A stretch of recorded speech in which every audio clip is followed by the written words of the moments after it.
उत्तर प्रदेश जनपद मुरादाबाद में पवन आरटीआई ने मुरादाबाद विकास प्राधिकरण में फैले भ्रष्टाचार और भ्रष्ट अधिकारियों और कर्मचारियों के विरुद्ध जांच कर कार्रवाई के लिए कहा। दरअसल आपको बता दें, पवन आरटीआई ने अवर अभियंताओं पर एक बड़ा आरोप लगाते हुए कहा कि अवर अभियंताओं द्वारा जनवरी 2024 से 30 सितंबर 2024 के मध्य अपने संरक्षण में आवासीय भवन, व्यावसायिक भवन, मॉल, शोरूम, अतिक्रमण निर्माण आदि स्वीकृत नक्शे के विपरीत निर्माण खुलेआम कराया गया और उक्त निर्माण ने अपना पूर्ण रूप ले लिया। तब अवर अभियंताओं द्वारा सीलिंग की कार्रवाई और अतिक्रमण ध्वस्त का खौफ एवं नक्शे के विपरीत बनाए गए निर्माण का शमन करने के नाम पर अवैध रूप से लगभग 100 करोड़ रुपए की अवैध कमाई की गई। आरोप है कि अवर अभियंताओं ने कई बेनामी संपत्ति भी अर्जित की गई है। मुख्य रूप से मुरादाबाद विकास प्राधिकरण के उपाध्यक्ष द्वारा एक प्रेस नोट भी जारी करते हुए अवगत कराया गया है कि अवैध निर्माण के विरुद्ध कार्रवाई के अंतर्गत कई स्थानों पर कई लोगों के स्वीकृति नक्शे से विचलन कर निर्माण किए जाने के विरुद्ध उत्तर प्रदेश नगर नियोजन एवं विकास अधिनियम की 1973 की सुसंगत धारा में सक्षम प्राधिकारी द्वारा पारित सील आदेश के क्रम में अवैध निर्माणों को सीलबंद किया गया।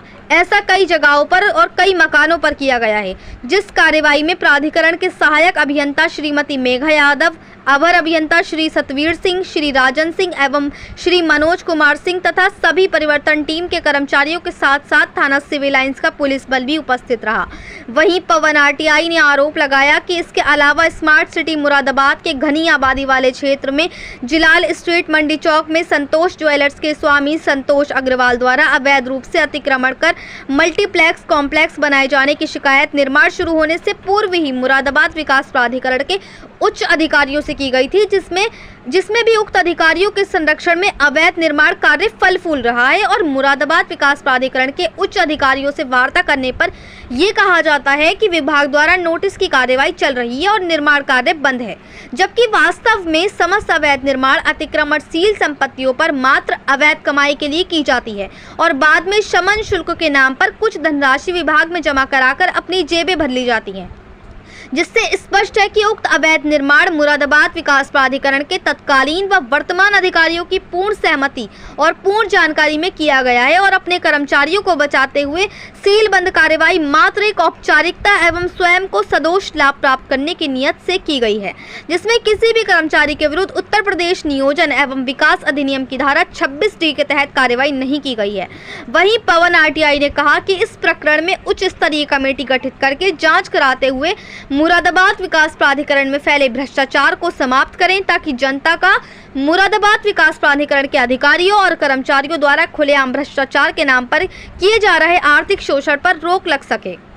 मुरादाबाद से परवेज अंसारी की रिपोर्ट।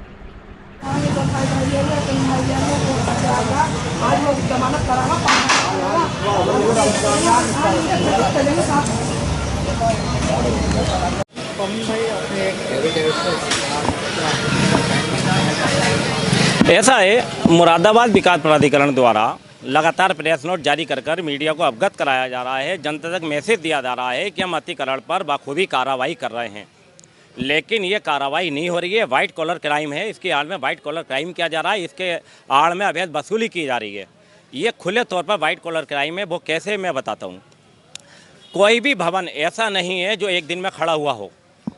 जो भी भवन के इन्होंने फोटो और अपने प्रेस नोट में जारी किए बाद संख्या खोले हैं, सारे भवन 2 से 3 साल में खड़े हुए हैं, 2-2, 3-3 मंजिला हैं, जबकि जो संबंधित अवर अभियंता होता है उसकी ये जिम्मेदारी होती है कि वे प्रारंभिक प्रकरण में ही अवैध निर्माण को रोके, लेकिन वो रोकते नहीं हैं। वो जब पूर्ण रूप ले लेता है, जब आदमी की करोड़ों की लागत लग जाती है, तब यहाँ से पैसों की डीलिंग चलती है, सील की कार्रवाई दिखावे तौर पर चलती है और जो पैसा नहीं दे रहे उसके बुलडोजर गरजता है, उसका ध्वस्तीकरण होता है। जैसा कि माननीय उच्च न्यायालय ने एक याचिका थी 46/33/2019 राजेंद्र प्रसाद अरोड़ा बनाम उत्तर प्रदेश नगर नियोजन विकास विभाग, उसमें आदेश दिया और उसमें स्पष्ट तौर पर लिखा कि देखने में आया है कि 2-2, 3-3 साल बाद निर्माण हो जाते हैं और उसके बाद सीलिंग की और अतिक्रमण को ढाने की कार्रवाई होती है। इसमें राज्य सरकार और संबंधित अधिकारियों का संरक्षण प्राप्त होता है, क्योंकि जब विधानमंडल द्वारा एक आदेश पारित किया गया भ्रष्टाचार को रोकने के लिए, उसे कहते हैं उत्तर प्रदेश नगर नियोजन विकास अधिनियम 1973 की धारा 26D, क्या 1997 के बाद से उत्तर प्रदेश में जब से कानून पास हुआ आज तक 26D की कार्रवाई नहीं हुई? क्यों नहीं हुई? क्योंकि वाइट कॉलर क्राइम में अवर अवैधताओं ने बेनामी संपत्ति करी है। और मेरा दावा है, क्योंकि विभाग के ही कर्मचारी आपस में बात कर रहे थे, कि अवर अवैधताओं ने मात्र 1 साल 2024 के अंदर ही 100 करोड़ रुपए की बेनामी संपत्तियां बनाई हैं अपनी। इतनी अवैध वसूली इनके द्वारा की गई है। क्या मानते हैं कि 100 करोड़ रुपए की जो है, जो 100 करोड़ रुपए की जो अवैध वसूली आप आरोप लगा रहे हैं, किसके ऊपर लगा रहे हैं सीधा से? देखिए, सीधा आरोप अवर अवैधताओं पर, उनको संरक्षण देने वाले उनके उच्च अधिकारियों पर है। और ये मैं आरोप जो लगा रहा हूँ इनकी पत्रावली पर उपस्थित है। अगर इसकी जांच हो, जो मौके में शमन के नाम पर जिन बिल्डिंगों को इन्होंने सील किया है और जो उनके बाद सील खोली गई हैं, उनके उन आदेशों को लेकर के आप अपना कैमरा लेकर के और भवन का निरीक्षण कर लीजिए। हकीकत आपके सामने होगी, कोई चीज़ छिपी नहीं है। जय, मैंने कही ना, अवैध वसूली करिए, बेनामी संपत्ति इन लोगों ने बनाई है। मैं कह रहा हूँ मुरादाबाद के अधिकारी ये जिंदा मक्खी नहीं निकल रहे हैं, जिंदा हाथी निकल रहे हैं।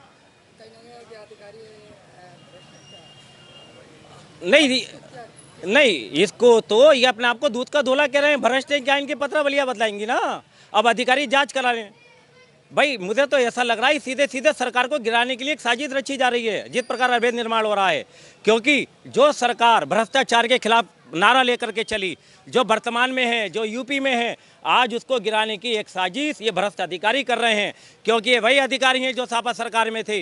ये वही अधिकारी अवर अभियंता बैठे हैं जो 3-3 बार सस्पेंड होकर के बार बार मुरादाबाद आ जाते हैं।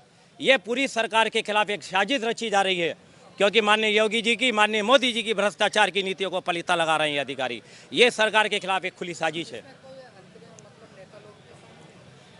नेता नहीं, मैं कह रहा हूँ इनको संरक्षण प्राप्त भ्रष्ट अधिकारियों का है, उच्च लेवल पर है। ये सरकार के खिलाफ एक खुली साजिश है।